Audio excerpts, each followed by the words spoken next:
New Hampton took care of Decorah in 6 innings in game number 1 by a 10-0 margin. And game 2 of the doubleheader about ready to begin. Alex Troina going to be going to the hill for the New Hampton Chickasaws, and the Vikings will send Trevor Phillips to the hill. And the Vikings will come to the plate this way. Some changes in the lineup from game number 1. Leading off at second base will be Joe Kanoki. Batting second in center field, Gabe Varney. Hitting third in right field, Dawson Meyer. Batting fourth at first base, Jake Marlowe. Hitting fifth at shortstop, Brandon Hogan. Hitting sixth, the pitcher, Trevor Phillips. Batting seventh, the catcher, Ian Smith. Hitting eighth at third base, Ryan Thorston. And batting ninth in left field will be Cole Minks. And that lineup will face Alex Troina. Troina making his second start of the season. He has a victory. 6 innings, 1 hit, no runs, no walks, no strikeouts for Troina, the senior right-hander for New Hampton. Basically, the defense is the same, with Troina and Carter Stokel switching places here for game number 2. Stokel, the game-winning pitcher in the first game of the doubleheader, is now at shortstop. Josh Fensky, Connor Cleveland, Zach Wemark left to right in the outfield. Trevor Ambrose, Carter Stokel, tonight's matchup, number 4, Keegan Tengi, and Noah Hopp at first base for the Chickasaws, and Ryan Gorman behind the plate with Alex Troina on the hill. Joe Kanoki will lead things off here in game 2 of the doubleheader. Decorah lost game number 1 by a count of 10-0 in 6 innings, their first loss of the season against a very talented bunch. We talked about it going into the game, that with due respect to the 3 opponents Decorah has played to this point, this is probably a step up in competition tonight, and the Chickasaws proved worthy of that in game number 2. Kanoki, first ball swinging, fouls it up the first base side. No balls and 1 strike as we get going with game 2 pretty much in good time at 7:27. Kanoki appeared as a pinch hitter once in game number 1 and was 0 for 1. Left-hand hitter against the right-hander Troina on a beautiful night for baseball here in New Hampton. The 0-1 delivery is a curveball in there for a strike, and it's 0-2. Tyler Pulaski is working the plate, and Jack Lynch working the base pass. Our friends in black in game 2 of the doubleheader. The 0-2 delivery swung on and fouled at the plate. So we'll do it again at no balls, 2 strikes. Varney and Meyer to follow here in game number 1. The Vikings were only able to muster 1 hit against Carter Stokel, who did walk 4. Decorah had a couple of opportunities in those 6 innings, in the second and the third, but couldn't get that big timely hit. The 1-2 delivery curveball taken inside corner for strike 3. So Kanoki down on strikes, 1 down here in the first inning. And the batter is Gabe Varney. Varney 0 for 2 with a walk in game number 1. Varney, a left-hand hitter against the right-hander Troina. And the pitch swung on and missed. Hard fastball, outer half, no balls and 1 strike.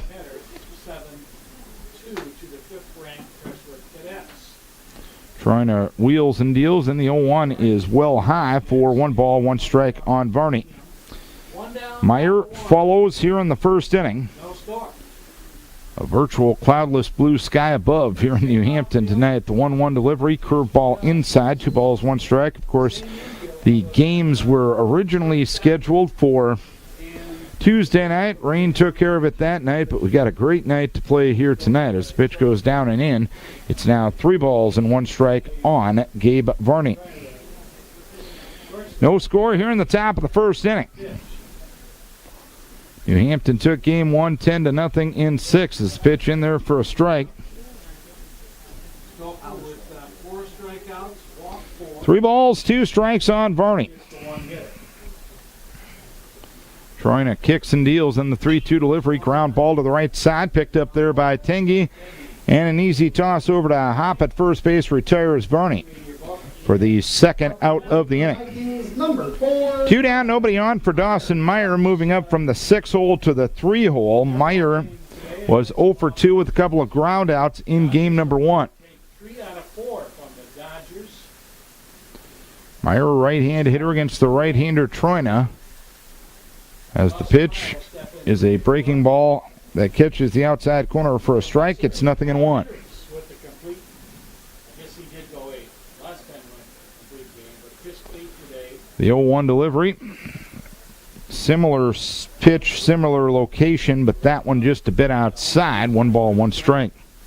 Anthony Rizzo, Jason Hayward, and Baez for The 1-1 outside again. 2 balls, 1 strike on Dawson Meyer. Decorah will have Cresco tomorrow night, and then 2 games at home on Saturday as part of that triangular tournament. The 2-1 delivery outside corner for a strike. It's 2-2. And now they will face the Arizona Diamondbacks in the 3-game set. 2-2 with 2 down on Dawson Meyer. Before they go on the road.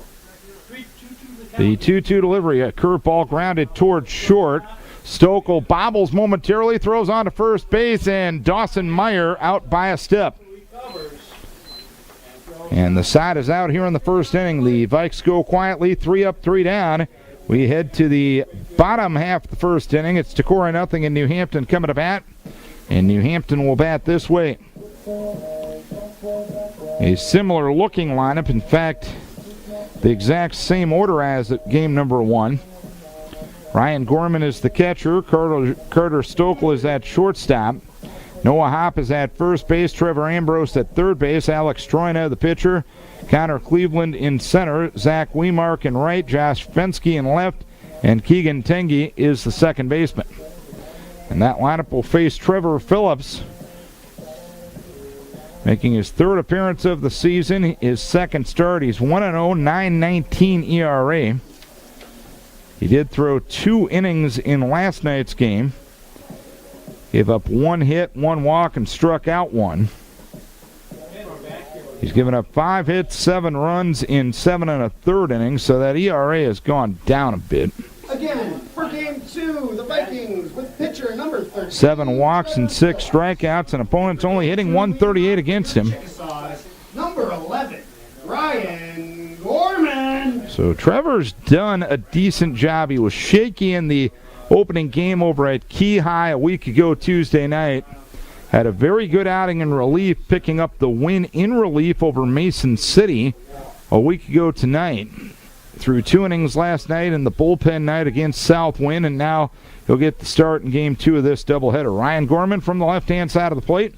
And the first pitch outside from Trevor, 1 ball, no strikes. Gorman 0 for 3 officially, but reached base twice in game 1.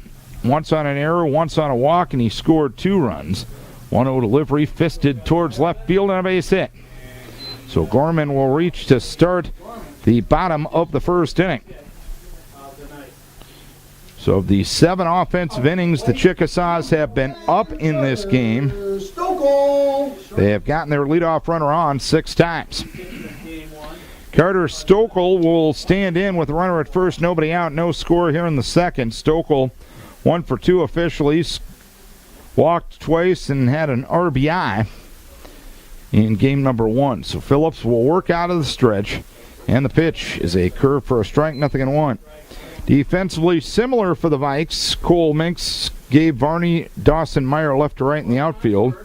Ryan Thorsten at third, Brandon Hogan at short, Joe Kanoki getting the start at second in this game, and Jake Marlowe at first. With Ian Smith behind the plate. Fastball up, runner goes on a delayed steal to throw down to Hogan, who will throw behind the runner at first base, and back to the bag diving is Gorman. Gorman, I don't know if he was bluffing or perhaps going on a delayed steal that time, but once Smith got the ball to Hogan, Gorman was able to get back to first base. Don't know if Gorman lost his footing or what was going on there, but no harm done from a Chickasaw perspective. It's 1-1 as the fastball goes up from Phillips. It's 2 balls and 1 strike now on Stokel.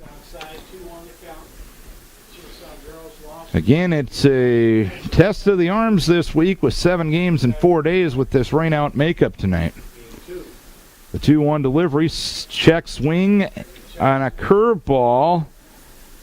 And no appeal has been asked for yet. Now the home plate umpire will ask Jack Lynch for an appeal. And Jack Lynch says incomplete. 3 balls, 1 strike. I know it says no swing, but I'm being goofy. Sorry. 3-1. Fastball up, ball 4.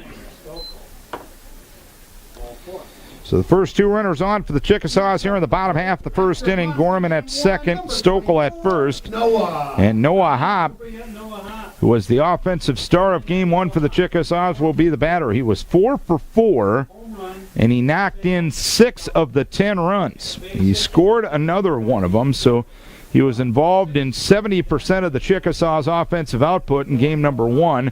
First pitch outside from Trevor Phillips, 1 ball, no strikes. So not too bad of a night for Noah Hopp. The 1-0 delivery is high and tight. And did it hit him? Yes, it did. Grazed him as it apparently got him across the forearm. So Gorman to third, Stokel to second, Hopp to first, Ambrose to the plate. He was 1 for 3, scored twice, and stole 2 bases in game number 1. And now Gorman will get lifted for a courtesy runner at third. That'll be Max Schwickerath. For Ryan Gorman, catcher, number 26, Max Schwickerath. Bases loaded, nobody out. Base loaded for Trevor Ambrose. Pitch. Check swing. Did he go? The home plate umpire is going to say that he did. On a breaking ball down and away. To the right hand hitting Ambrose. No balls, 1 strike. Marlowe step behind the bag at first as the pitch. Curve ball low. Hops away from Smith to his left, but not enough to warrant runner advancement. 1 ball, 1 strike. The count on Ambrose. Schwickerath at third, Stokel at second, Hopp at first. In game number 1, the Chickasaws were able to score 4 in the first inning, and they're definitely threatening here in the bottom of the first of game number 2. Check swing, foul ball off the bat of Ambrose as he tried to hold up on the fastball up and in, but couldn't do so. 1 ball, 2 strikes, the count on Ambrose. No score in the first inning. Phillips working out of the stretch in the bases loaded, nobody out situation. 1 ball, 2 strikes in the pitch. Ground ball towards third. Thorsten will run to the bag, tag it there, throw on to first base, not in time. It'll be a fielder's choice. RBI for Ambrose. Hopp moves to second. Stokel retired 5 unassisted. And Schwickerath scores. Ambrose gets the RBI, and it's a 1-0 lead for New Hampton. First and second with 1 down, and Alex Troina will try to help his own cause. Troina was 1 for 3 in game 1 of the doubleheader. Right-hand hitter against the right-hander Phillips. Trevor throws a strike on a breaking ball, inner half. No balls, 1 strike count.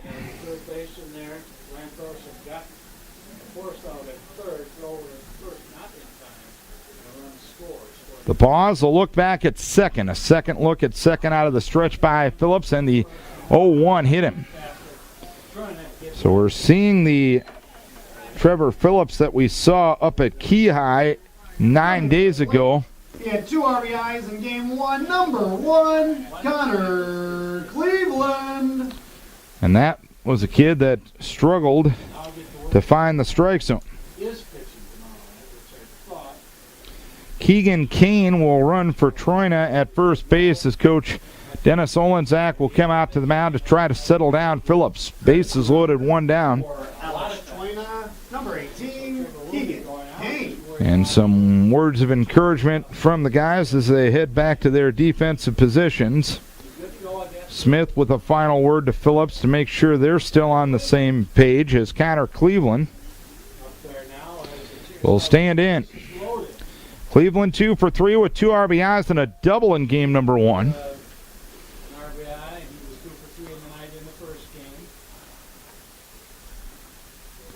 One down, bases loaded, 1-0 New Hampton. They won game one of the doubleheader 10-0 in 6. And the pitch inside. It almost hit him. One ball, no strikes. Cleveland, the talented wrestler, taking his talents down Highway 63 to Wartburg next year. New Hampton Athletic Director Brad Schmidt endorses such a move. The 1-0 swinging a foul at the plate. 1 ball, 1 strike. Hop, the runner at third. Ambrose, the runner at second. And Kane, the runner at first. An RBI fielder's choice off the bat of Ambrose, the lone RBI to this point, but the Chickasaws threatening for more. The 1-1 delivery, sprayed foul, third base side, and out of play. And it's now 1 ball, 2 strikes on counter Cleveland.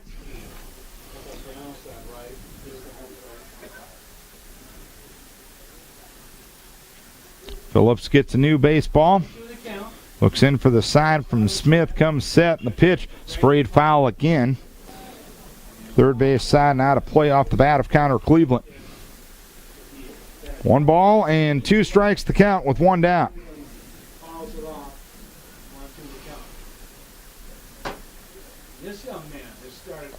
The pause and the pitch, swing and a foul at the plate as Cleveland got a piece of it on a fastball in on the hands. So it's still 1 ball, 2 strikes on Cleveland. Phillips has shown the ability to strike out and pop the mitt with some velocity at times. Again, the consistency hasn't been there. The pitch outside, it's 2 balls, 2 strikes. Phillips is working out of the stretch, and he's coming darn close to quick pitching in my mind. That means once you come set, you have to pause for a second before you go home. He's not providing a lot of a pause. The 2-2 delivery sprayed left field. Retreating is Cole Minks. He will make the catch for the second out of the inning. Hop will come home. The ball gets by Thorsten at third, so both runners will move up as well. It's a 2-0 lead for New Hampton on the sacrifice fly by Cleveland to get the run home. And we're going to give an error to Ryan Thorsten for not being able to corral the pickoff. You corral the pickoff there, you keep the force in order at any base. Now you got to go across the diamond for a ground ball out, as Zach Wemark will be the batter. 2-0 New Hampton here in the bottom of the first. Wemark was one of 2 men not to reach base in game 1 for New Hampton. He was 0 for 3. A ground out, a line out, and a strikeout. A breaking ball blown away. 1 ball, no strikes. Phillips still working out of the stretch in the second and third 1-out situation. The 1-0 delivery, a ground ball to the first base side, picked up at second by Kanoki. A high throw gloved by the tall Marlowe at first base. And the side is out here in the inning. 2 runs, 2 RBIs coming 1 hit, 1 error, 2 left. 1 done, New Hampton leading 2-0. Number 17, Jake. Top of the second inning we go, a 2-0 lead for New Hampton. Jake Marlowe will lead things off here in the top of the second inning. Marlowe was the only person to have a hit off of winning pitcher Carter Stokel in game number 1. New Hampton won the first game of the doubleheader by a count of 9-0. First pitch outside of Marlowe, 1 ball, no strikes. Marlowe was 1 for 3. The 1-0 delivery, a hanger for a strike to the right hand hitting Marlowe. And it's 1 ball and 1 strike count. 1-1 the count and the pitch. Fastball smacked up the middle and a base hit. So Marlowe leads off the second with a single to center. The only hit for Decorah in game 1 was the leadoff single for Marlowe in the second inning. Brandon Hogan was 0 for 3. He did reach on an error once in game number 1.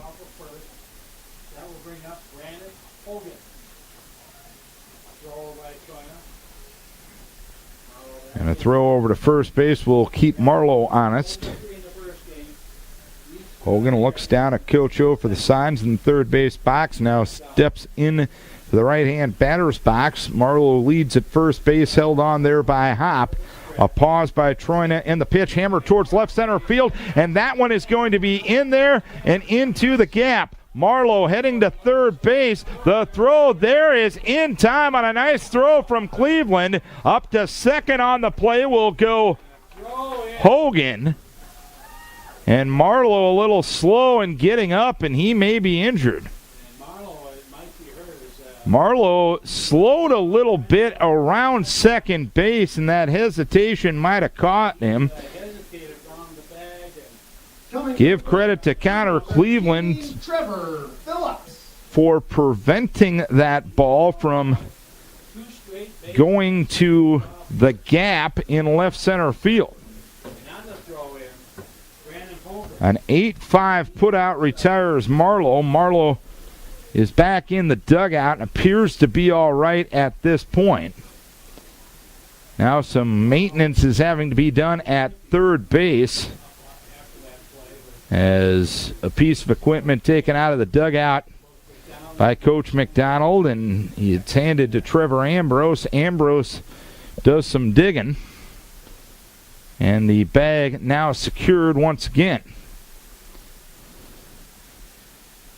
Ambrose hustles the piece of equipment back in as assistant coach Alex Swanzinger will take it back to the first base dugout for the Chickasaws, and Coach Mack will bring some ice over to Jake Marlowe in the third base dugout.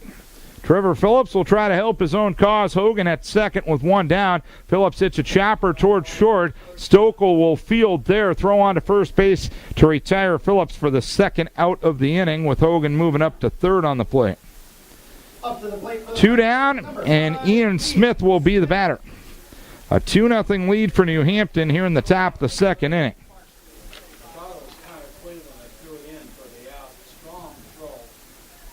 Smith 0 for 2, did reach on an error in game number 1. Troina will work out of the stretch with the runner at third and 2 down. And the pitch a little low. 1 ball, no strikes, and since there's some ice being put to Marlowe's body, we'll see if he's going to be all right defensively to go back out there in the bottom of the second inning. The 1-0 delivery, a curve ball taken low and away. And it's 2 balls, no strikes on Ian Smith.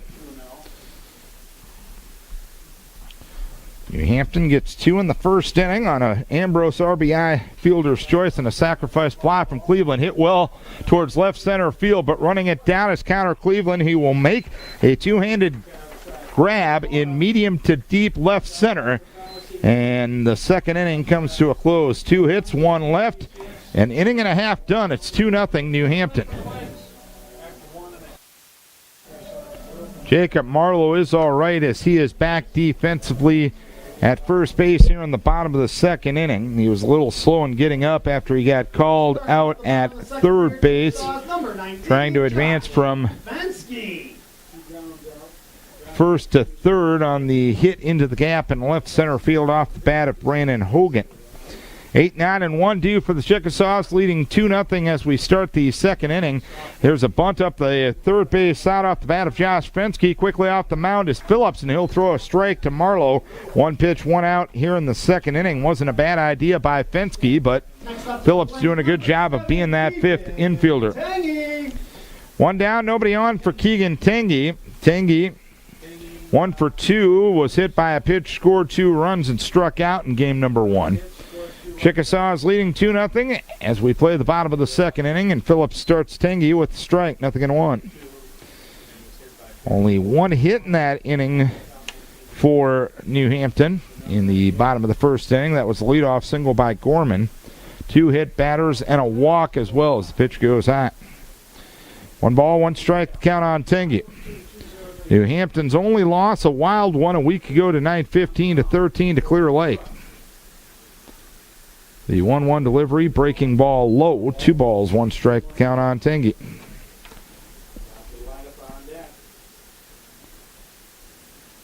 Winds over Southwind, St. Ansgar, Nashville, Plainfield, and Waterloo East. The pitch outside from Phillips, and it's 3 balls, 1 strike to count. And, of course, Decorah, their latest victim in game number 1 tonight, losing as the Vikings lost 10-0 in 6. 3-1 in there for a strike. It is 3 balls, 2 strikes now on Tengi.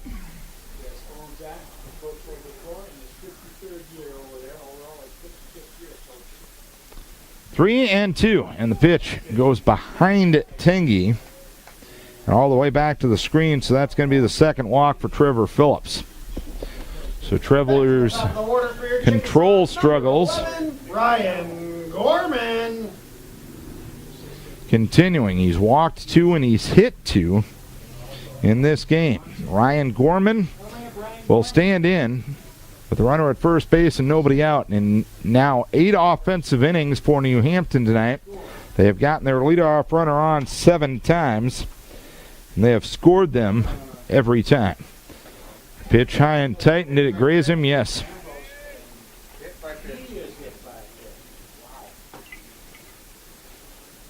Control problems plaguing Phillips. 3 hit batters, 2 walks. Not a formula for winning baseball, as Captain Obvious would tell you. Carter Stokel bats with a runner at first and second with nobody out, and Phillips throws the first pitch high, 1 ball, no strikes. Stokel received a walk in the first inning. In fact, of the 5 times he's been up, he's walked 3 times in this doubleheader. 1-0 delivery, ground ball, left side. Hogan will get to it. Tried to look towards third. Thorsten was not covering the bag. And it'll be an infield hit for Stokel, and the bases will be loaded with 1 down. Stokel hit it enough into a hole that he ends up reaching. Even if Thorsten was on the bag, it would have been a 50-50 play at best. And now a man who's been responsible for 7 of the 12 runs the Chickasaws have scored tonight will bat with the bases loaded and 1 down. Hop looks at a strike inner half. No balls, 1 strike. Hop was hit by a pitch and scored a run in the first. The 0-1 delivery, a breaking ball outside for 1 ball, 1 strike on Hop.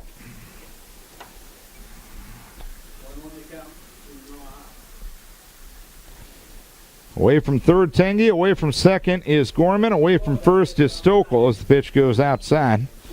2 balls, 1 strike from Trevor Phillips. 37th pitch of the game coming up for Trevor right here. 2-1 delivery, swung on and missed, challenged him with some hard high heat, and Phillips got it by him, and it's 2-2 now.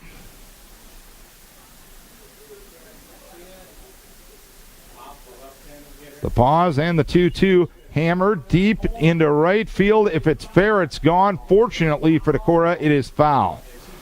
It actually stayed in the ballpark. It hit the fence about 5 to 10 feet to the right of the 310 sign, which is directly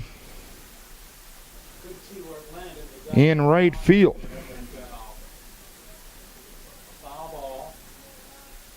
Two balls, 2 strikes, the count on Hop, and the pitch, ground ball foul at the plate, so we'll do it again at 2-2.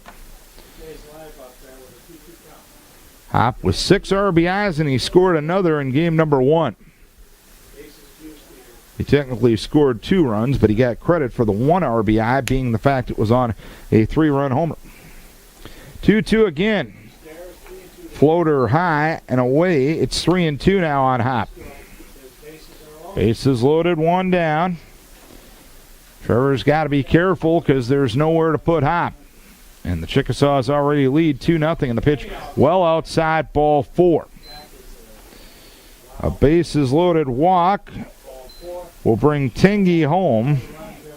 Will bring Gorman to third and Stokel to second. Number 21, Trevor. And Trevor Ambrose will stand in. Ambrose hit into a fielder's choice, and it got a run home. In the second inning, Ambrose swings and misses at the first Off-speed breaking ball from Phillips. No balls, 1 strike. Phillips working out of the stretch, comes set. And the 0-1 delivery is outside. 1 ball, 1 strike. Again, you look at the motion of Phillips, he is coming darn close to quick pitching, and a picky umpire could probably get him for it. The 1-1 delivery sails high.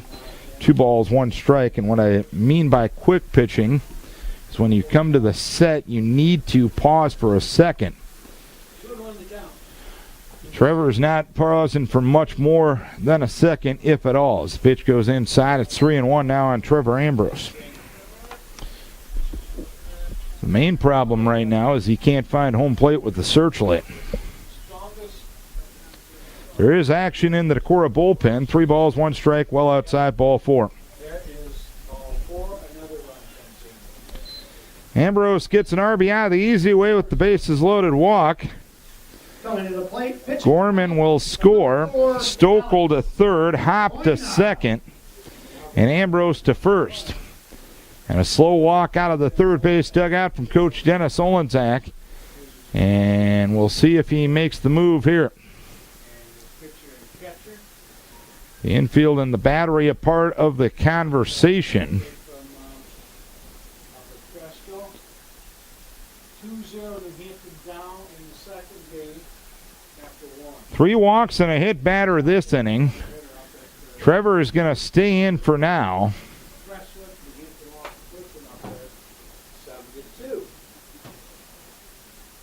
He has walked 4 on the game and hit 2 others. That's just not a formula for winning baseball. And the Chickasaws are good enough that even if you pitch it well, they're going to, or they at least have the potential to knock it around. They don't need any help. Alex Troina looks the first one low. 1 ball, no strikes. Troina was hit by a pitch in the first inning.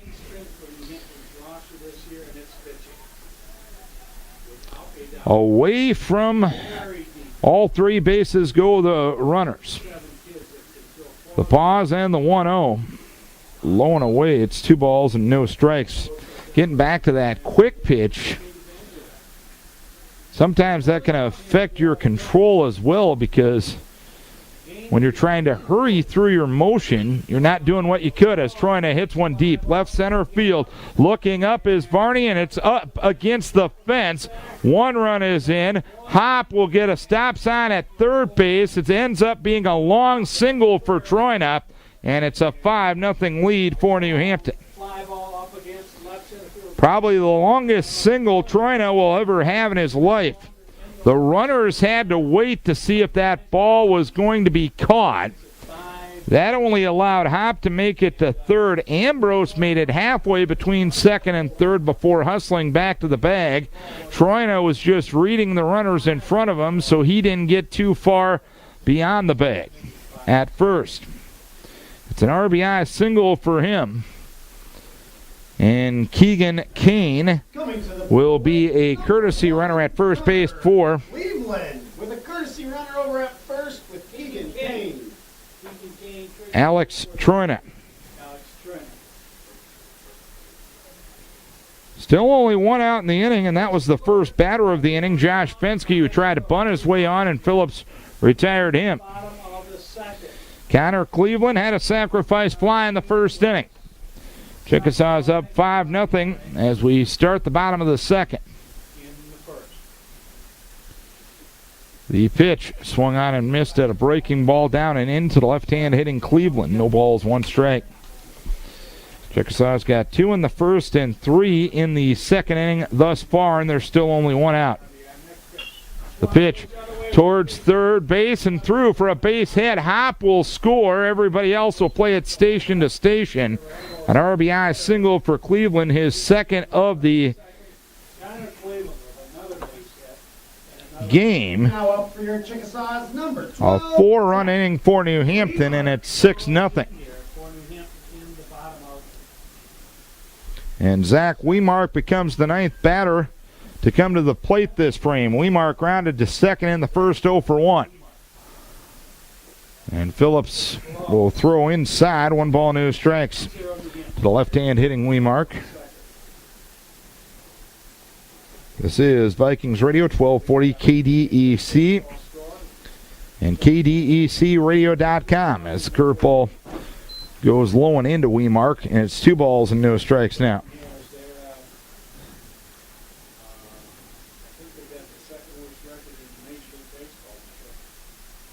2-0 the count. The pause and the pitch inside corner for a strike. As Trevor gets a break, it's 2-1.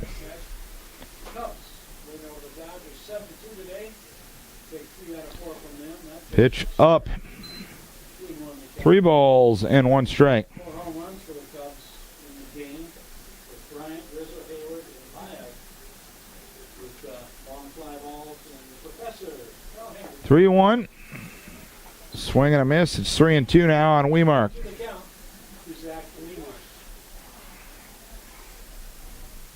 6-0 New Hampton, bottom of the second. They won game 1 10-0 in 6. And the pitch hammered towards center field. Retreating is Gabe Varney. He's under it. He lunges back and makes the catch. Scoring from third is Hop. Trying to make it to third is Ambrose. The throw there is not in time, or in time. Is the third out. The relay throw from Kanoki to Thorsten retires Kane, who tried to make it to third on the play. He's retired 8-4-5. Weemark made the second out on the fly out.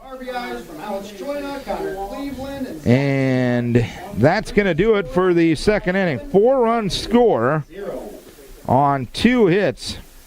No errors and 1 runner left on base. We head to the third inning. It is a 7-0 lead, or correction, 5 runs, 2 hits, no errors and 1 left. We head to the third inning. It's 7-0 New Hampton. And a tough night through the first 8 innings of play in this one for Decorah. They lost game 1 of the doubleheader by a 10-0 margin in 6 innings, and they trail 7-0 after 2 innings here. Ryan Thorson fouls the first pitch off, no balls and 1 strike. Thorson walked and grounded out in game number 1. Here's a ground ball towards third, fielded there by Trevor Ambrose. Throw on to first base, a low throw, and Hop unable to dig it out. And E5 will allow Thorsten to reach. And Decorah gets their third base runner of the game. And Cole Minks, who has been the leadoff hitter in the 5 previous games to this point, batting 9-hole in this game, will stand in. He was 0 for 3 with 2 strikeouts in game 1 as Troina moves to first base to send Thorsten back diving to the bag. Now we'll bring up Cole Minks led off at first. Troina back to the stretch. And the pitch. Curveball low and away. 1 ball, no strikes, the count on Minks. Short lead at first base by Thorsten. And a move over there from Troina will send Thorsten back to the bag.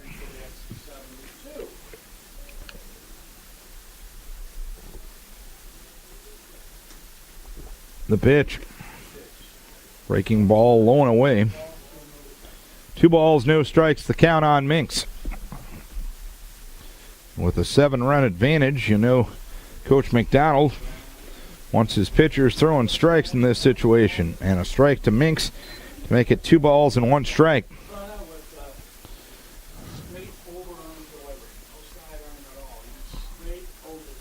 Thorsten leads from first. Hop holds him on over there. Troina comes set, and the 2-1 inside corner to the right-hand hitting Minks taken for a strike. And it's 2-2 now.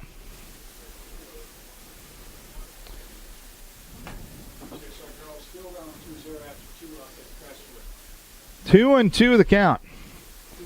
The pause and the 2-2 delivery. Breaking ball low and away. And it's now 3-2 on Minks.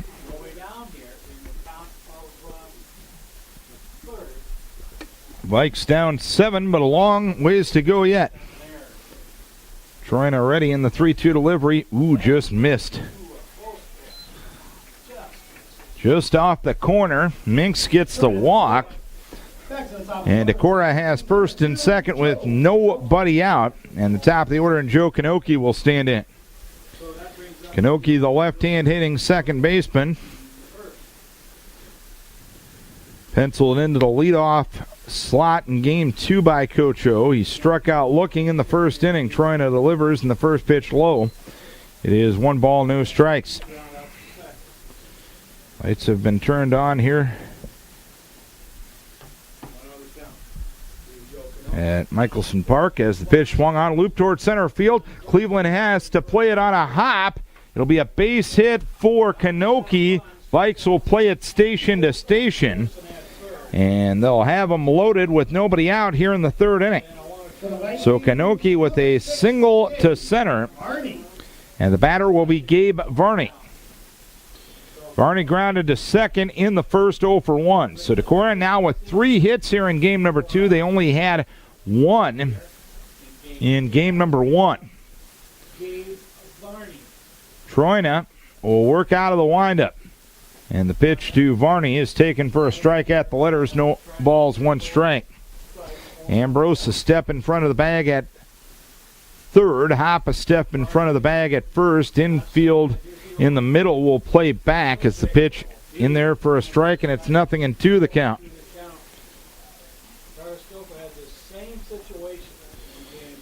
0-2 on Gabe Varney. Left-hand hitter against the right-hander Troina, and the pitch rolled towards second base. Charging there is Tangy. He'll go to second for the first out, not in time for the second out at first. So an RBI fielder's choice for Varney. Kanoki erased 4-6.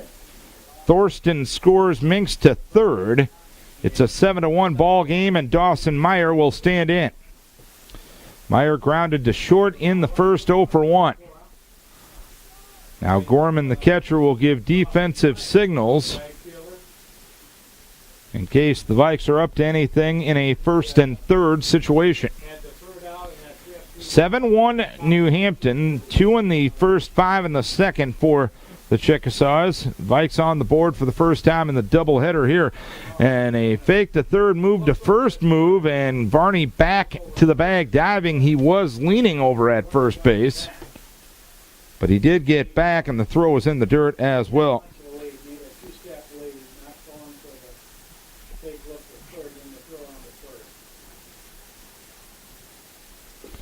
And the pitch in there for a strike to Dawson.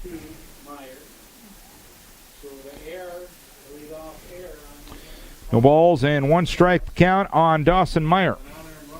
The pause and the 0-1. Swung on, smacked into center field, and a base hit.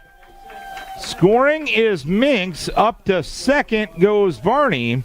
It's a 7-2 ball game as Dawson Meyer gets the RBI. Meyer has now knocked in 3 runs on the season. And Jake Marlowe will stand in with first and second and 1 down here in the third. Marlowe swings and misses at a breaking ball down and in. No balls and 1 strike. Righty-righty matchup. So Decorah with 4 hits here in game number 2 after only having 1 in game number 1. The pitch swung out and missed. Breaking ball low and away. He actually got a piece of it. It was a foul ball. And it's no balls and 2 strikes.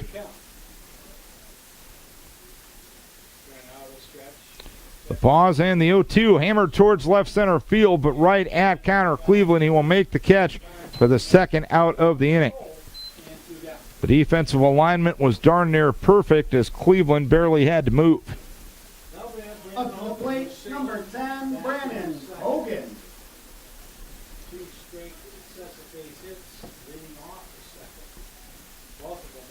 First and second, 2 down, 7-2 the score, and Brandon Hogan, who singled to left center his first time up, takes a breaking ball outside. 1 ball, no strikes.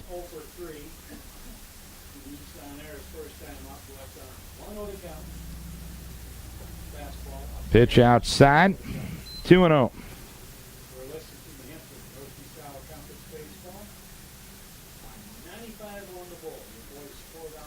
The pitch Outside corner for a strike. It's 2-1. As Hogan taking all away in the pitch. I don't want to count. Troina comes set, and the 2-1. Outside again. It's 3 balls, 1 strike. The runner at second is Varney. The runner at first is Meyer. Troina comes set, and the 3-1 delivery. Swinging a foul right side out of play over towards the swimming pool. And now it's 3-2. If Hogan's able to gap one like he did in his first at-bat, he can probably get 2 home with the runners moving in this situation. 3-2 runners move. Hogan fouls it away. And back to the starting blocks go Varney and Meyer.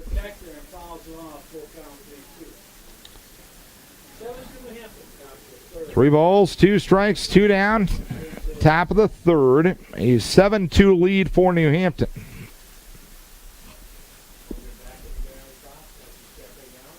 Troina comes set, and the 3-2 delivery. Swinging a foul ball. Hop's going to take a peek. First base side, but it'll land out of play. Decent amount of foul territory room up the first base side in New Hampton. A ball that perhaps you'd give up on at another park. You can't really give up on here. So this will be the 8th pitch of the at-bat between Troina and Hogan. Runners go again. The 3-2 smacked into center field and a base hit. Rounding third, coming to the plate is Varney. He will score without a play. Meyer to second, a 2-out RBI single for Hogan, and it's a 7-3 ball game. Up to the plate, number 13, Trevor. So there's the first 2-out run of the night for Decorah. And Trevor Phillips will try to help his own cause. Phillips, the 8th man to bat in the inning, grounded to short in the second, 0 for 1.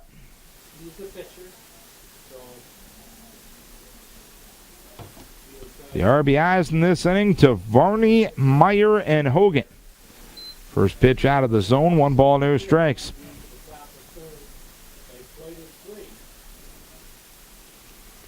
Troina comes set, runners lead from their bases, and the pitch ground ball towards third. Ambrose will field, fire across the diamond to retire Phillips. And the side is out here in the third inning. 3-run score on 3 hits, helped out by 1 New Hampton error and 2 runners left. 2.5 done. It is a 7-3 lead for New Hampton. Changes for Decorah. Trevor Phillips is done after 2 innings. Jake Marlowe moves from first base to pitcher, and moving to first baseman, Andrew Bonelli. Phillips will leave the game, and Andrew Bonelli will come in to play first base. Marlowe will see his first varsity action of his career right here. Probably the option you have at this point in the game, down 7-3 in the third inning, and knowing the fact you got 4 games to go yet this week, 2 of them being conference play. And Josh Fensky will lead things off in the bottom of the third inning. Phillips, 2 innings, 3 hits, 7 runs all earned. Control was the issue with Trevor. 4 walks and 3 hit by pitches. Fensky grounded out, trying to bunt his way on in the second inning. A 7-3 lead for New Hampton. They only have 3 hits. In fact, Decorah out hitting New Hampton at this point in the game, 5-3. Marlowe's first offering is high and tight to Fensky. 1 ball, no strikes.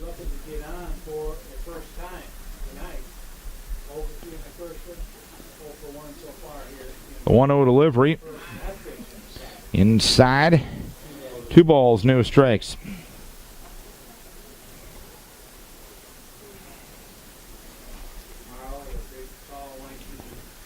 Marlowe working out of the stretch, even though no runners are on base. The pitch goes high again. It's 3 balls, no strikes now on Fensky. Being the fact that Coach O has gone with Marlowe in this situation, your speculation would probably have The 3-0 in there for a strike. It's 3-1. Your speculation would probably have Brandon Hogan and Ian Smith starting the 2 games over at Cresco tomorrow night, if weather allows that one. The 3-1 delivery is up for ball 4. So a different pitcher, same result. 5th free pass given up by Decorah pitching. Fenske at first, nobody out. Tingy to the plate. He walked and scored in the 2nd. Part of a 5-run frame for New Hampton. 7-3 New Hampton, bottom of the 3rd. Marlowe comes set. Runner bluffs going. Fenske squares to bunt and takes a breaking ball down and in. 1 ball, no strikes.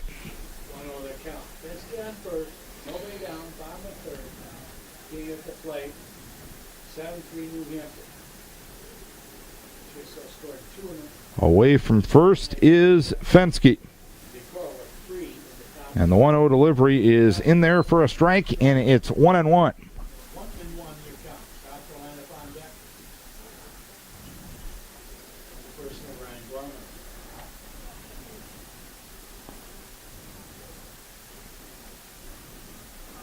Move to first base, back to the bag, diving is Fenske. Decorah got a 3 spot in the 3rd inning after giving up a 2 spot in the 1st and a 5 spot in the 2nd inning.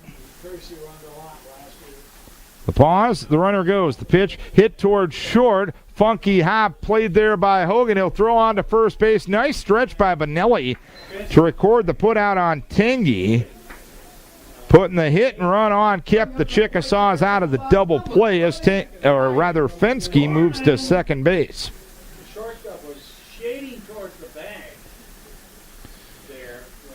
And Ryan Gorman will bat for the 3rd time in as many frames.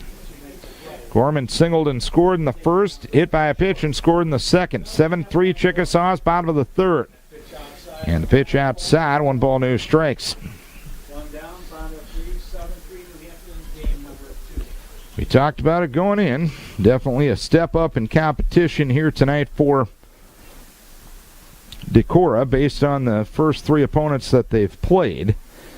The 1-0 delivery is missed outside. It is 2 balls, no strikes to count. But a little footnote from the game a week ago tonight, in which Decorah defeated Mason City 3-2. Marlowe with the pause, and the 2-0 delivery sprayed towards left, and the ball is caught there by Minks. He'll throw behind the runner at second and get the double play. Getting caught snapping that time was Fenske, as he was almost all the way to third by the time Cole Minks hit the ball or caught the ball. Minks was able to make the play on the Gorman slicer, and he easily doubles up Fenske with Kanoki taking the throw. Nothing across in the 3rd inning. We head to the 4th at 7-3 Chickasaws. Top of the 4th inning we go. It's a 7-3 lead for New Hampton. Hitters 7, 8, and 9 due for Decorah in inning number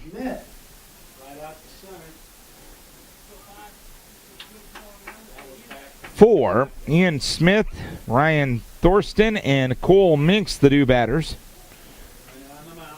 Smith, the right-hand hitter, flew out to center his first time up in the 2nd. As the breaking ball goes low and away, it's 1 ball, no strikes. Decorah lost its first game 10-0 in 6 innings in game 1 here today.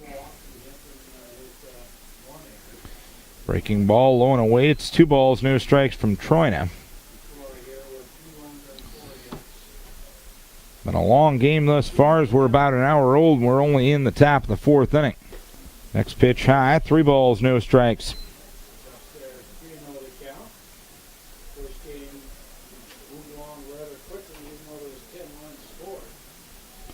3-0 the count, and the pitch. The old automatic breaking ball outside corner taken for a strike. It's 3-1 now on Smith. Troina reels and deals in the pitch. Chopper to the right side. Keegan Tingy fields on a couple of hops onto first base to retire Smith. 1 down in the inning. Coming up to the plate, number 22, Ryan. Ryan Thorsten reached down an error and scored to start the 3-run third inning. Thorsten got the rally going for the Coras. He'll look the first pitch high, 1 ball, no strikes. 1 down, top of 4, 7-3. 57th pitch coming up from Troina right here as it goes high again. It's 2 balls, no strikes on Thorsten.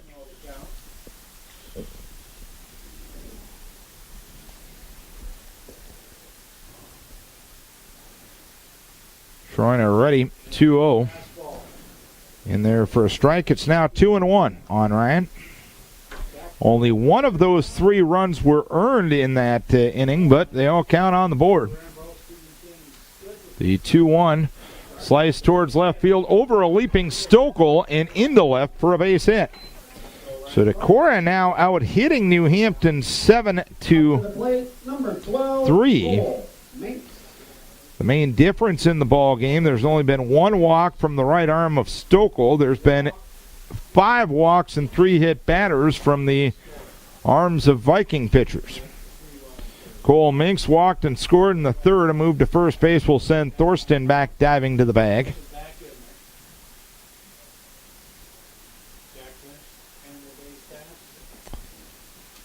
case you weren't with us earlier, pitch to Minks, a curveball swung on and missed, 0-1. Callie Peterson for the Cora is in the semifinals of the state tennis meet tomorrow morning in singles, and Caitlin Yee and Kelsey Cruz in the doubles semifinals as well. This pitch goes high, 1 ball, 1 strike on Cole Minks. Annika Krieg and Anna Spencer still alive on the consolation side. They can fight back to as high as 5th tomorrow, so it was a pretty good day for the Decorah girls down at the state tennis meet at Burns Park in Waterloo as the pitch goes, or no, move to first. Back to the bag, diving is Thorsten. The 1-1 delivery, hit towards left field. Retreating on the ball is Fensky. He's under it. He makes the catch about 20 feet in front of the fence and straight away left. So Minks gave it a ride, but his fellow left fielder retires him for the 2nd out of the inning. 2 down in the inning, and Joe Kanoki will stand in. A 7-3 lead for New Hampton. Kanoki singled in the 3rd and struck out looking in the 1st. First pitch inside of the left-hand hitting Kanoki. 1 ball, no strikes. Couple of steps off the bag at first is Thorsten. Moved to first base, and Ryan back in there once again.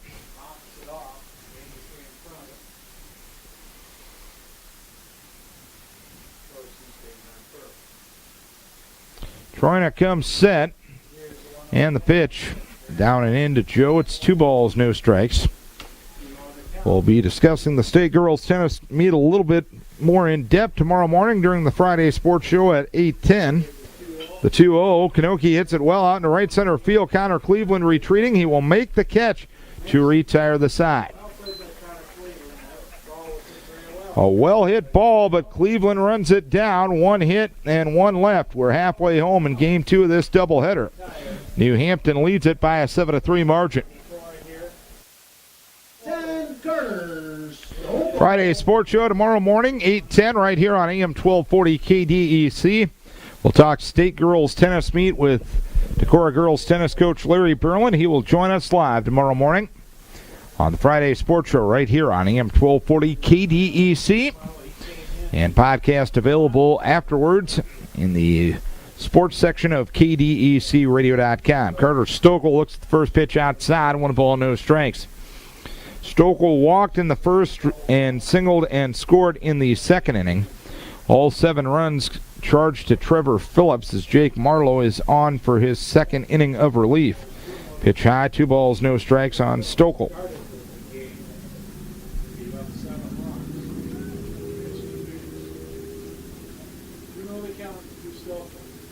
The pause and the 2-0 in there for a strike. It's 2-1 now on Stokel. Don't forget to go to the sports section of KDUCRadio.com. Archived game broadcast are there. Archived interviews, our sports schedule.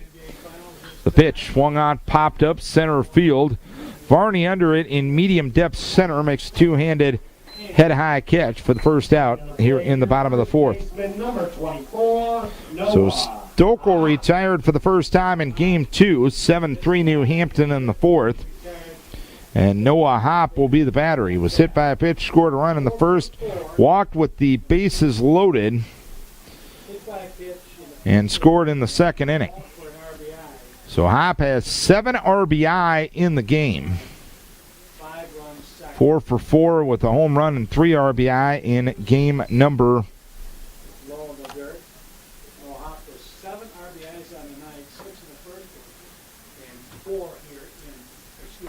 1. Ball got away and it was retrieved by Coach O on the third base side of home plate. 1 ball, no strikes, the count on Hopp. The pitch popped up right center field. Charging in is Varney. He will make the catch in shallow right center for out number 2. So for the first time tonight, Noah Hopp retired.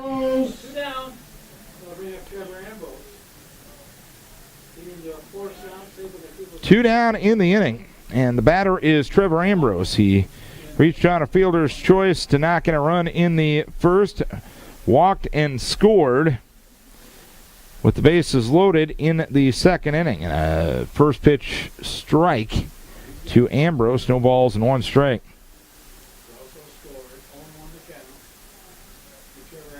The pitch, low and away, 1 ball, 1 strike.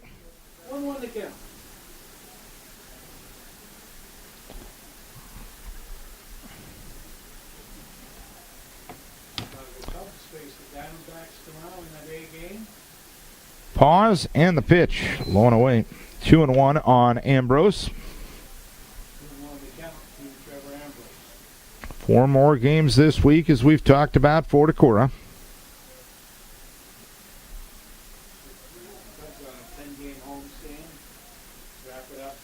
The pause and the pitch, high and tight, as Ambrose brushed back on the breaking ball.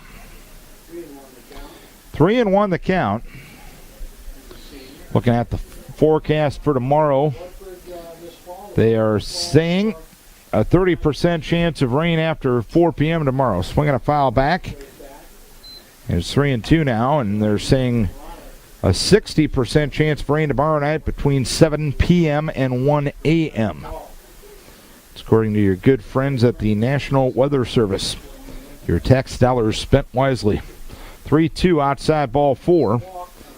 Marlowe walks his second. Viking pitchers walk their 6th on the night.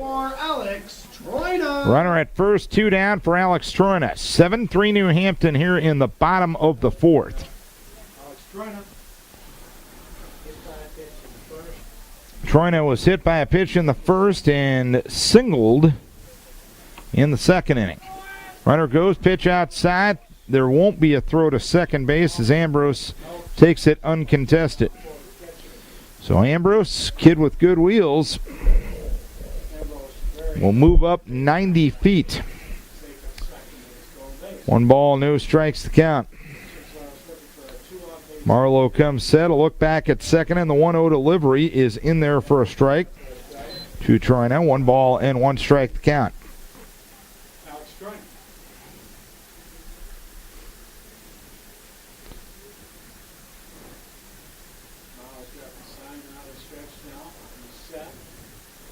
One and one. The pitch swung out and missed. Runner goes, throw down to third base, not in time. So Ambrose went on his own and moves up another 90 feet. So now it's 1 ball, 2 strikes on Troina. Now, are you a little tentative about calling a curveball? With a runner at third here. The 1-2 delivery, lone outside. It hopped by Smith, and all the way back to the screen.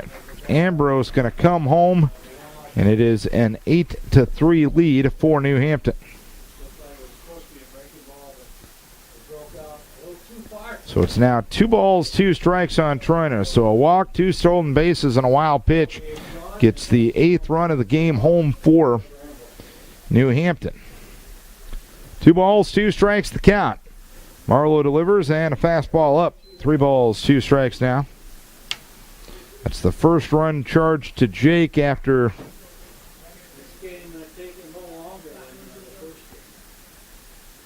7 were charged to Phillips. Pitch high, ball 4.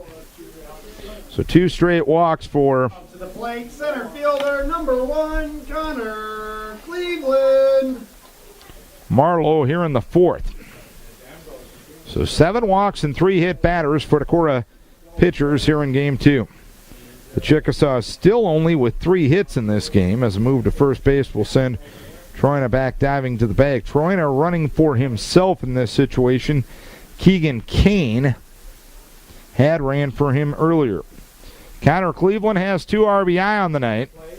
And the first pitch on outside from Marlowe. 1 ball, no strikes. Cleveland a sacrifice fly in the first and a RBI single to left in the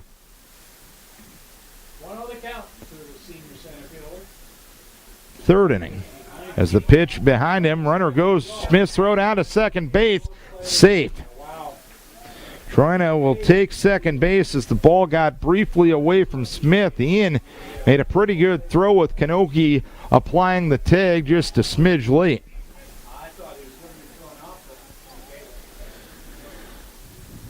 2 balls, no strikes, the count.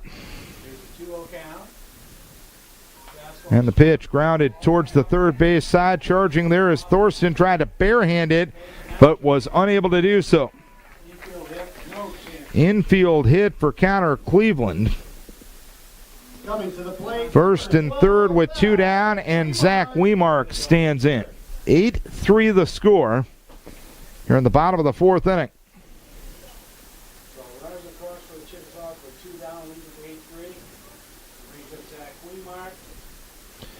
Wemark, the left-hand hitter, is 0 for 2. Grounded to second in the first and flew out to center in the second. Cleveland away from first. He'll stay put. Pitch a strike, nothing in 1. Troina, the runner at third in this situation. We'll see if Coach Mack has anything up his sleeve here. The pause and the pitch. Ground ball, first base side, past Spinelli and into right field for a base hit. Cleveland hits second. He'll put the brakes on right there. A 2-out RBI single for Zach Wemark, and it's now a 9-3 advantage. Up to the plate, number 19, Josh Fensky. Wemark singles to right.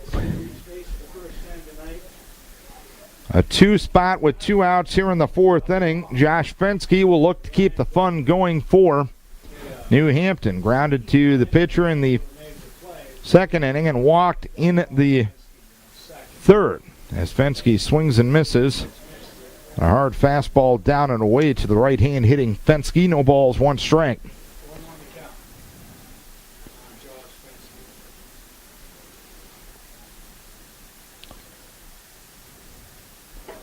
Pitch high and tight as Fensky ducked out of the way of it. 1 ball, 1 strike count.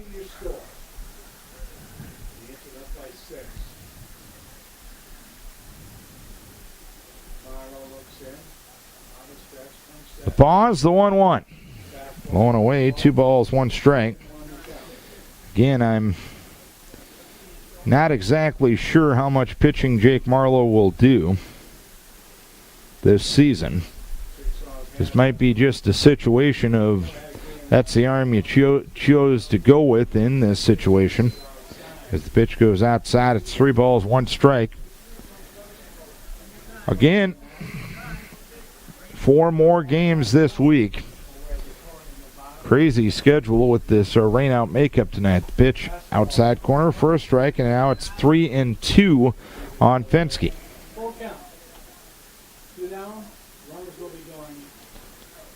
3-2.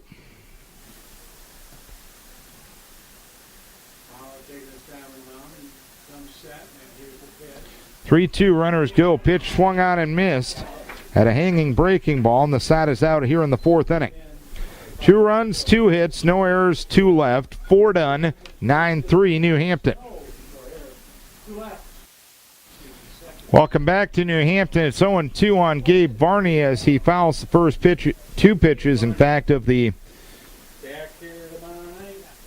top half of the 5th inning. 9-3 New Hampton here in the top of the 5th inning. Varney takes a pitch outside. It's 1 ball, 2 strikes. Varney grounded to second in the first.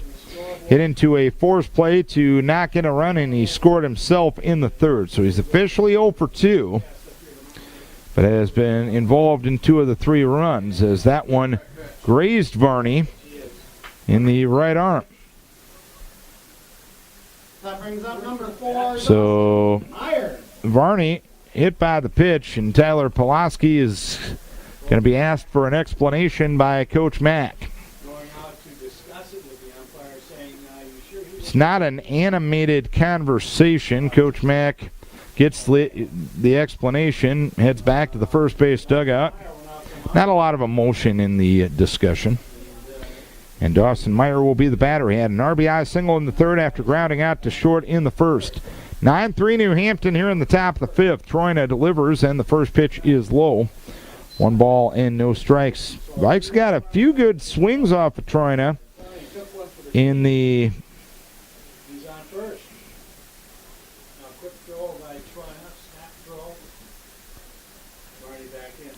fourth inning, but they ended up in the glove of Chickasaw defenders. As a move to first base will send Varney back diving to the bag.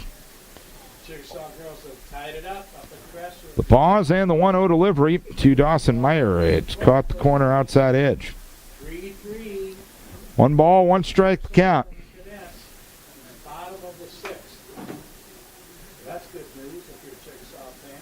The 1-1 delivery. Swinging a pop-up, foul ball, first base side. Actually, it's still in fair ground as Wemark runs in and makes a running grab right on the foul line, about 15 feet onto the outfield grass.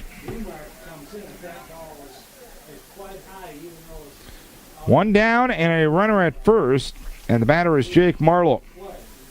The now pitcher in the game singled to center in the 2nd and flew out to center in the 3rd. Check swing. Did he go around? He did. On a breaking ball, blown away to the right hand, hitting Marlowe. No balls and 1 strike. Pitch count getting up there for Troina. This will be offering number 80 of the game. Breaking ball, low and away. It's 1 ball, 1 strike to count.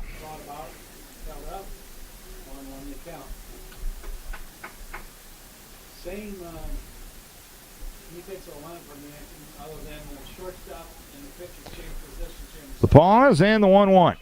Towards right field, it's a 1-hop ground ball. Hop fields on a knee. He'll throw from a knee to second and Stokel, and they'll get the force out.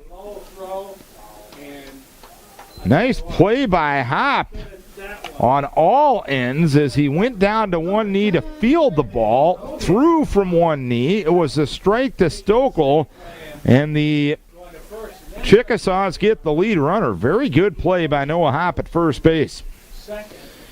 Marlowe at first, 2 down, and Brandon Hogan will be the batter. A move to first base will send Marlowe back to the bag.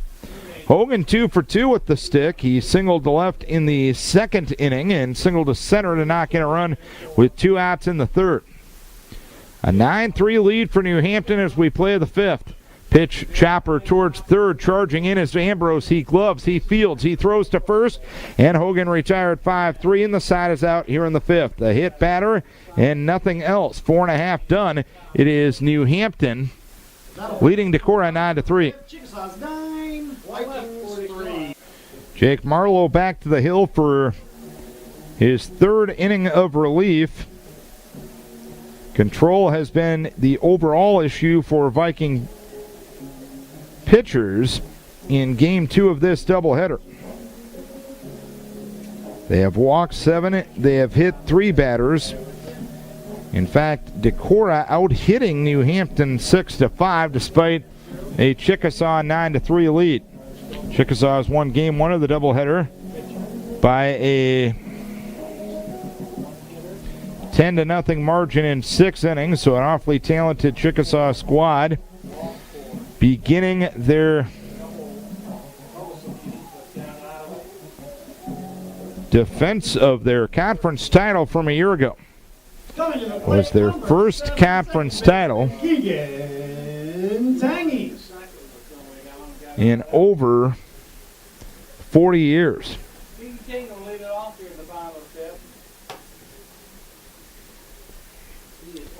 Keegan Tengi.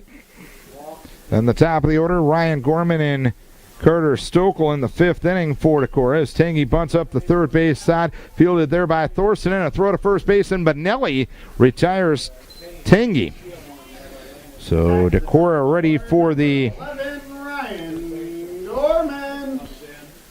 defensive. They were ready defensively for the bunt attempt from Tengi. 1 down, nobody on. And the batter is Ryan Gorman. Gorman singled and scored in the first, hit by a pitch. Scored in the second, lined out to left in the third. Pitch low and away from Marlowe. 1 ball, no strikes.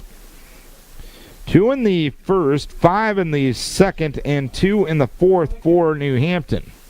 Decorah got their 3 runs in the 3rd inning. And Marlowe throws high and away. It is 2 balls and no strikes.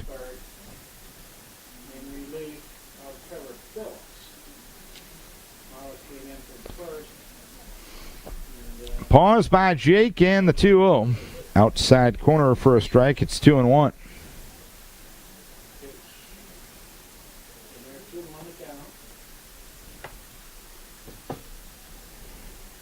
Marlowe ready, and the pitch low and away. It's 3 balls, 1 strike.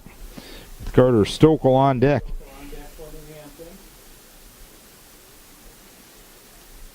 Stokel's been on base twice in this game, 3 times in game number 1.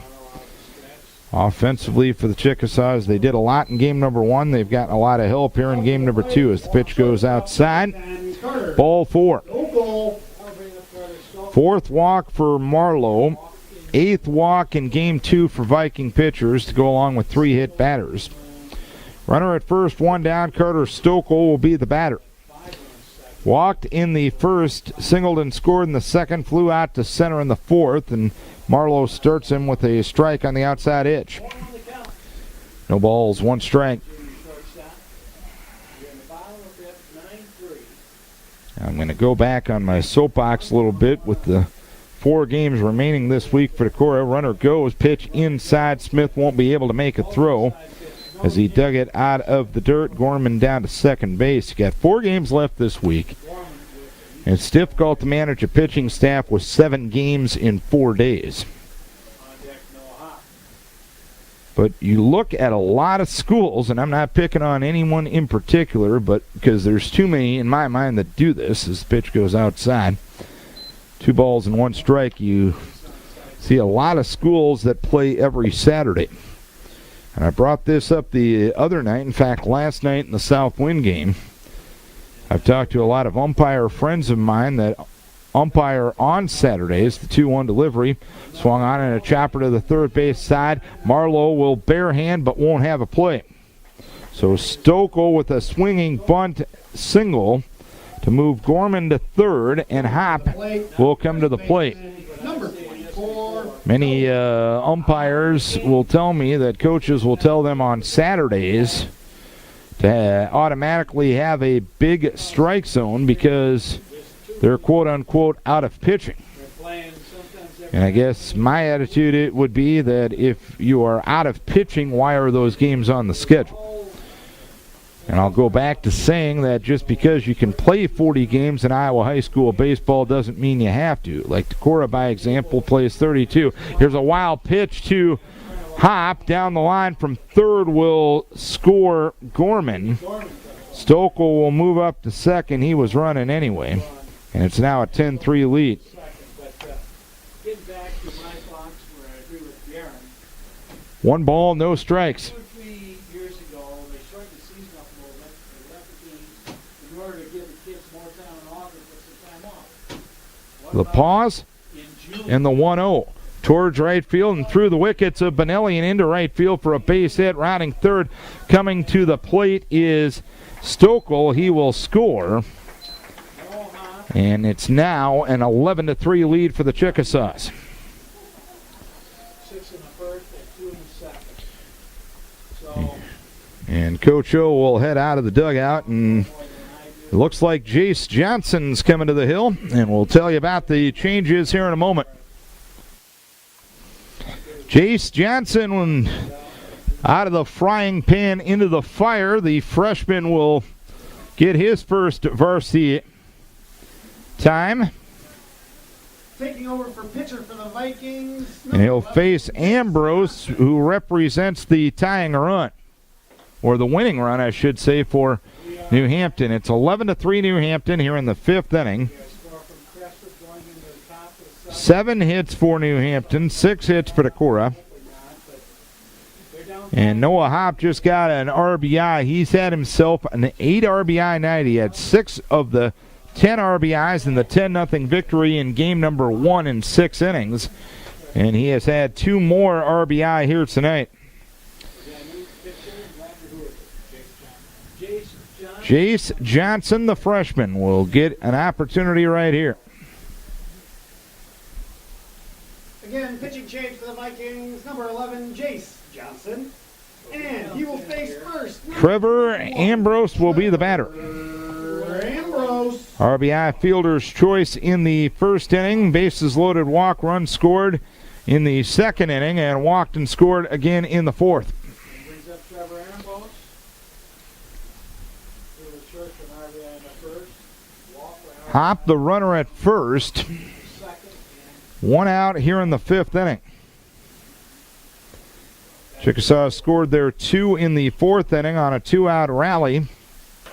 The first batter of this frame was retired in this frame as the pitch goes inside. 1 ball, no strikes on Trevor Ambrose. Jace comes set, and a floater goes high. It's 2 balls and no strikes to count on Jace. Or on Ambrose from Jace Johnson. 2-0 the count. Runner at first, 2 in, 1 down. Pitch got the corner on a little bit of a slide piece, it looked like. 2 balls and 1 strike. Jace ready in the 2-1. Chopper foul, third base side. It's 2 balls and 2 strikes now on Ambrose. 11-3 Chickasaws. Again, it was a step up in competition tonight. In all fairness, you got to take this game with a grain of salt with respect to the opponent you're playing. You can't get too negative from a Decorah perspective as a curveball is fouled off. It's 2 balls, 2 strikes. In no way, shape, or form can you be happy about the defense you played tonight. 2 errors in game number 1, which opened the door for a big inning in game number 1, inning number 1.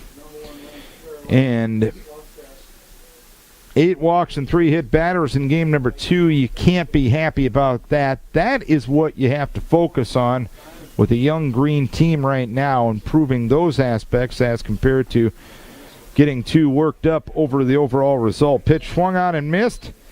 And Trevor Ambrose down on strikes, 2 down in the inning. And the batter is Alex Troina. Troina hit by a pitch in the first. RBI single off the fence in the second and walked and scored in the fourth. Floater in there for a strike from Jace. It's no balls and 1 strike. 11-3 New Hampton. We play the bottom half of the fifth inning.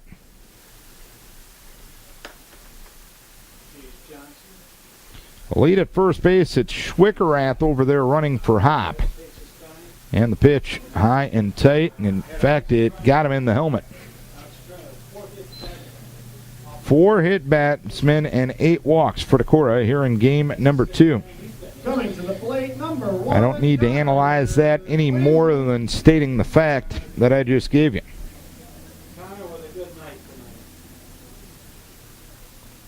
And Keegan Kane will run for Troina at first base, first and second. 2 down in the inning. And Connor Cleveland will be the batter. Sacrifice fly in the first, RBI single in the second, infield hit in the fourth. For the pitcher, Alex Troina. Left-hand hitter against the right-hander Johnson, first and second with 2 down in the inning. Also, Chase delivers, and the pitch. Curveball caught the inside edge. base hits No balls, 1 strike to count. and 2 RBIs. 0-1 before the year started.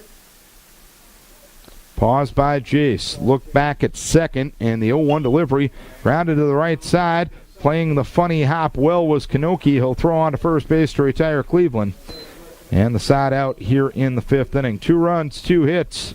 No errors, 2 runners left. We head to the 6th. It is an 11-3 lead for New Hampton. 2 runs, 2 hits. We go to the top half of the 6th inning. Decorah trailing by an 11-3 margin. They lost game 1 10-0 in 6. We'll be with you again for baseball tomorrow night over at Crestwood. 5:30 start time for that one. We'll have both games of the doubleheader. And that will be our final broadcast of this week. Don't forget you can complete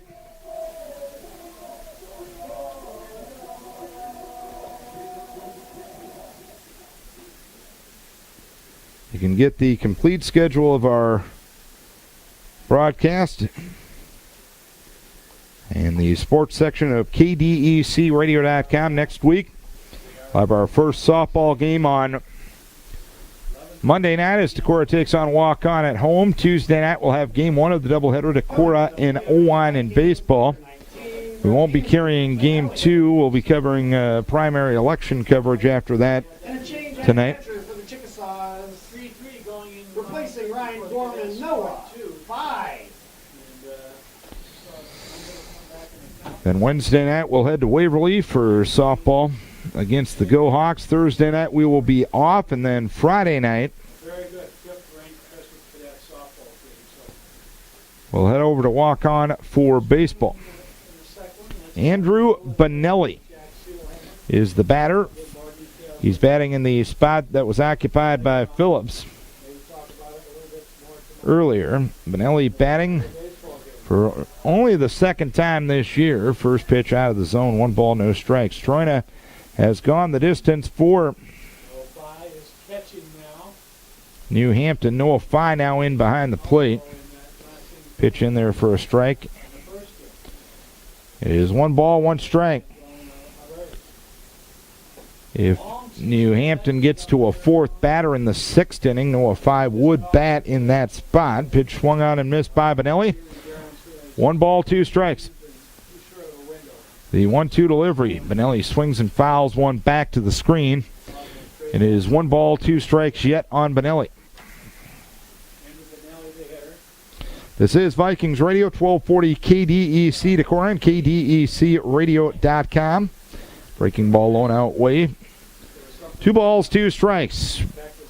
We're from New Hampton tonight. Northeast Iowa Conference opener. New Hampton won game 1 10-0 in 6 and leads 11-3 in the 6th inning here of game number 2. And then they got rained out Friday and then the appearance they won both in 1-10. Good New Hampton baseball team as the 3-2 taking out the letters for strike 3.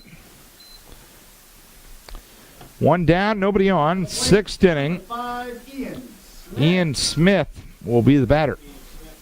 Flew out to center in the 2nd inning, grounded to second in the 4th.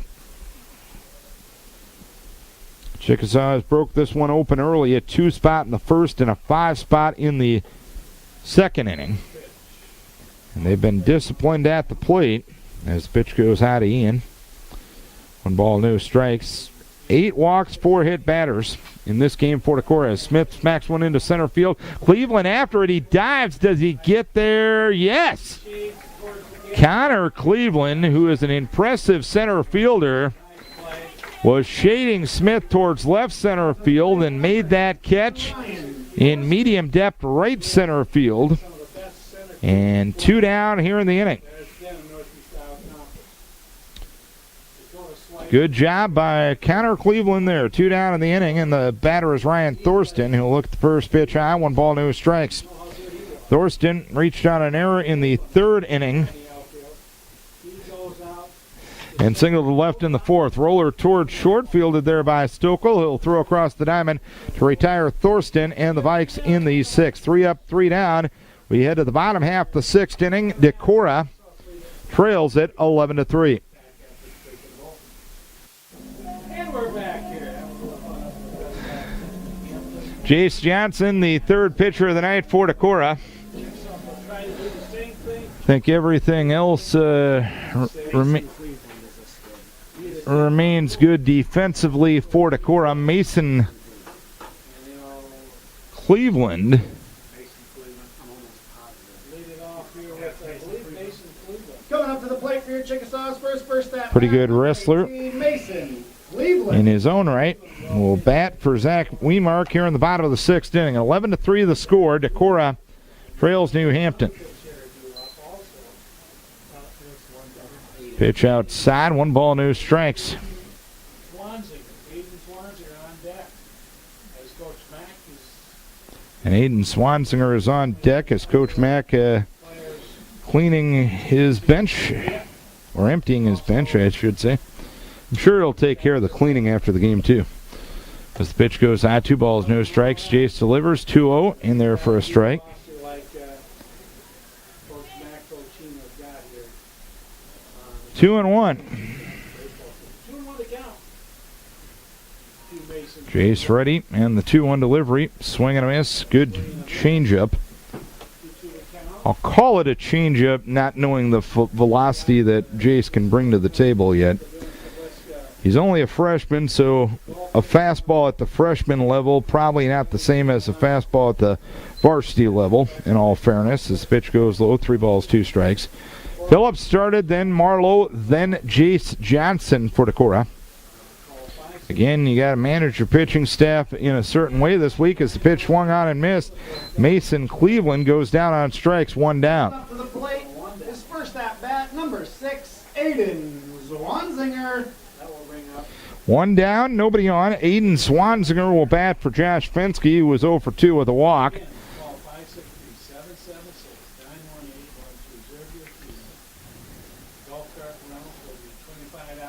Swansinger batting for Fensky.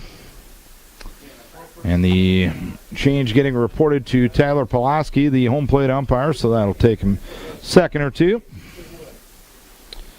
8-run deficit for Decorah. They started the season 4-0 and ran into a little bit of a buzzsaw here tonight against New Hampton. But one note, and I don't know if I got to it when I brought it up a couple innings ago, as the pitch goes high.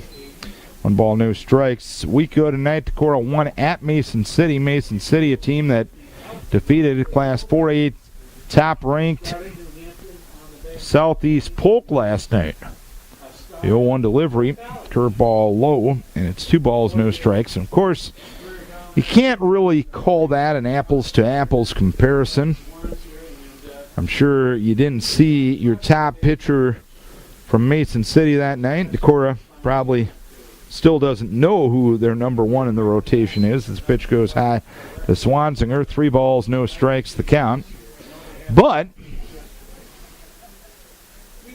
based on the result last night, if you want to throw that in there, it's a little bit of a feather in the hat for Decorah. And turns out to be a good non-conference win as the pitch goes inside.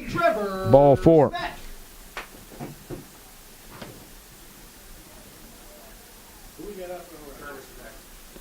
And Trevor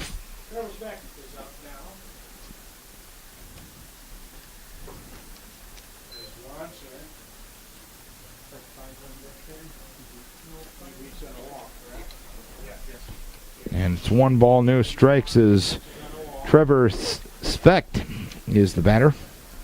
S-V-E-C is how you spell the last name, if I can get my Pat Hughes on.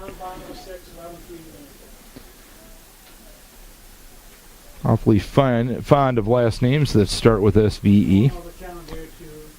1-0 delivery, pitch up to Svect. And it's 2 balls and no strikes from Jace Johnson. Based on what you've seen tonight, you're probably going to see Ian Smith and Brandon Hogan tomorrow night against Crestwood. And the pitch goes high. It's 3 balls, no strikes as Jace falls behind Specht as Noah Fye is in the on-deck circle for New Hampton. Also a good catcher. And he usually catches when Ryan Gorman pitches. The pause and the pitch outside, ball 4. Outside, Specht. Coming up to the plate for his first at-bat, number 9. So Jace Johnson kind of getting thrown to the wolves here. That'll bring up Noah Fye. I remember, I think it was perhaps about 6 years ago, on opening night when Kyle Kane was a freshman. Kyle got thrown to the wolves against Key High when they were still a pretty darn good baseball team. And Kyle ended up having a pretty good career. In fact, a very good career as a pitcher. So it might be some bumps in the road right now for a young pitcher like Jace Johnson, but all you can do is learn from the experience, move on, and get better. This is a kid that's going to do that. Swansinger at second, Specht at first, Noah Fye at the plate, and he'll look at a strike, nothing in one. Again, our Chickasaw girls. Fye 0 for 1 with the stick this season. He came in to catch in the top half of this inning. 5-3 after getting back in. The 0-1 delivery, swinging a pop-up, left side of the infield. Infield fly rule called by the home plate umpire. And Thorsten makes the catch on the grass near the third base bag for the second out of the inning. Number 10, Carter. 2 down. And the batter is Carter Stokel. Stokel walked in the first, singled and scored in the second, flew out to center in the fourth, and singled and scored again in the fifth. We'll look at a breaking ball down and in. 1 ball, no strikes.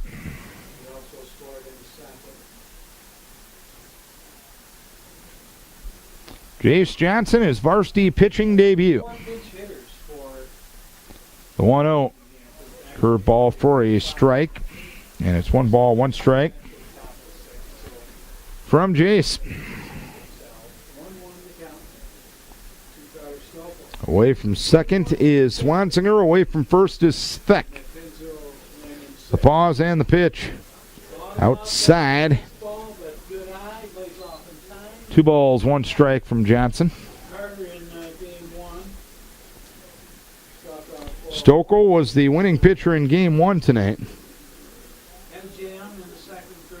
Pause and a whirl and a throw to second base. It's off the glove of Kanokian into shallow left field, but no go from Swansinger.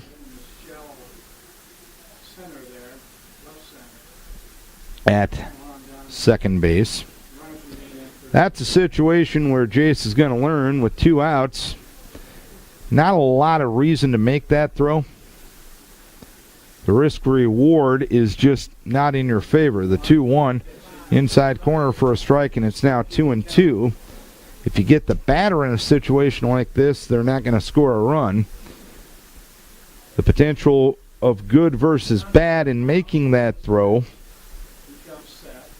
probably isn't in your favor. As pitch goes low, it got away from Ian Smith momentarily. Swansinger was halfway between second and third, but hustles back to the bag, and it's now 3 balls, 2 strikes. 3-2 on Carter Stokel with Noah Hopp in the on-deck circle. An 11-3 lead for the Chickasaws here in the bottom of the 6th inning. Pause and the 3-2 from Jace high for ball 4.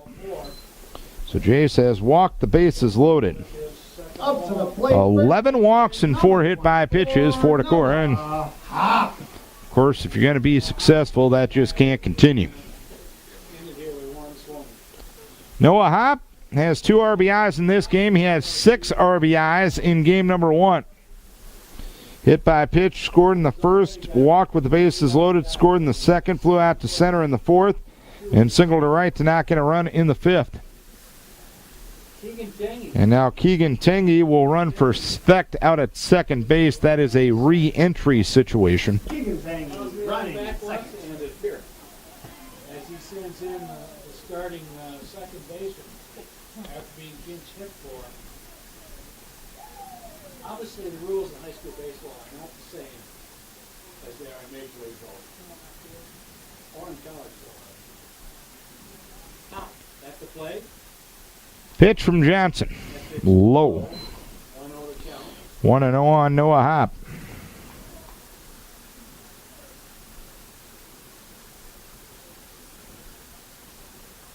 Swanser on third. Tangy on second. 1-0 foul, first base side. Wow, nice snag there by Coach Heeman in the first base box. Bare hand, picked it up in one motion, threw it back to Jace Johnson. You always got to practice what you preach, and it's good that coaches can make the plays when they're out there. 1 ball, 1 strike count with 2 down. The pitch outside from Jace. 2 balls, 1 strike.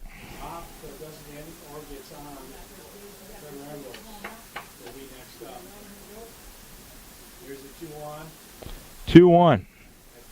Missed outside. 3 balls, 1 strike.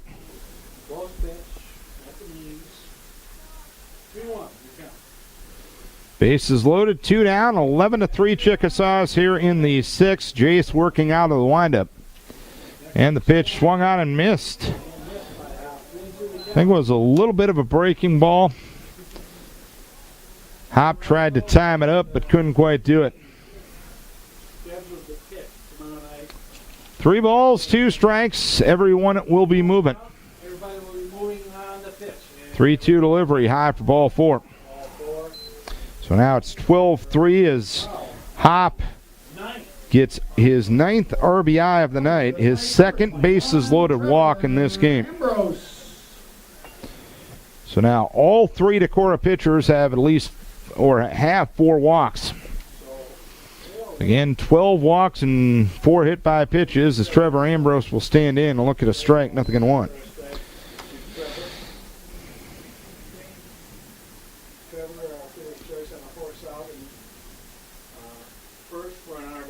It's the first run charged to Johnson in this game. Ground ball towards third. Thorsten will pick it up. He'll throw across the diamond to retire Ambrose. And that's that for the 6th inning. 1 run, no hits, no errors, 3 left. Chickasaws will take a 9-run advantage going to the 7th. It's 12-3 New Hampton. Been a long night for the Vikings as the Chickasaws have been impressive in their first game of official defense of their Northeast Iowa Conference championship from a year ago. They lead 12-3 here in game number 2. They won game number 1 by a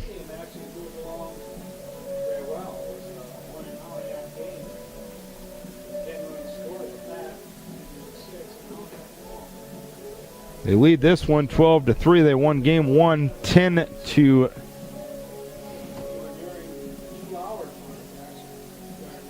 margin in 6 innings.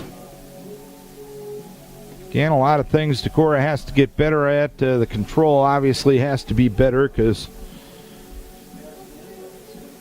12 walks, 4 hit batters, and 1 error in this game. Obviously, that won't be a winning formula, and against a team like New Hampton, they don't need a lot of help. And Decorah was nice enough to give them a lot here in this game. Cole Minks will start things here in the top of the 7th inning. And Troina will try to finish this one off. Minks swings at the first one, pops one up third base side. And Fensky, the left fielder, will call off Stokel at the last second and make the catch for the first out here in the 7th inning. 1 down, nobody on. Joe Kanoki is struck out looking in the first, singled in the third, lined out to center in the fourth. He swings and fouls the first pitch away. And actually running it down was Ambrose on the third base side. He makes the catch and foul ground for the second out of the inning. My view was a bit obstructed there. And there's 2 pitches and 2 outs in this inning. So Troina will throw his 100th pitch of the game, and it's a strike to Gabe Varney. No balls and 1 strike. 12-3 the score. Decorah trailing New Hampton as the pitch swung on a fly ball into right field. Underneath it is Wemark. He will make the catch, and that's the ball game. The Chickasaws win it by a 12-3 margin. 12 runs on 7 hits, 1 error, and 10 left for New Hampton. 3 runs, 6 hits, 1 error, and 5 left for Decorah. Alex Troina, the winning pitcher for New Hampton. He's now 2-0. Trevor Phillips, the loser, he is now 1-1. So Decorah drops to 4-2 overall and 0-2 in Northeast Iowa Conference play. Chickasaws improved to 6-1 overall and 2-0 in conference play. Many people to thank for making the broadcast possible. First and foremost, our advertisers, the good sports-minded people who helped us bring the game wherever you were tonight. Without their help, this coverage would not be possible. So as always, we encourage you to support the businesses who support local high school sports. And lastly, and most importantly, we thank you, that's right, you, the listener, for tuning in. We hope you enjoyed the broadcast. If not, the outcome, Chickasaws take game 1 10-0 in 6 innings and take game 2 12-3. We will have Decorah and Crestwood in a doubleheader in baseball tomorrow night. We'll have it for you beginning at 5:30. We invite you to be with us then. So for our entire KDEC broadcast team, Darren Swenson saying so long from New Hampton. Chickasaws win 10-0 in 6 and 12-3 to start Northeast Iowa Conference play. Thanks a bunch for tuning in. We'll talk to you tomorrow night from Crestwood.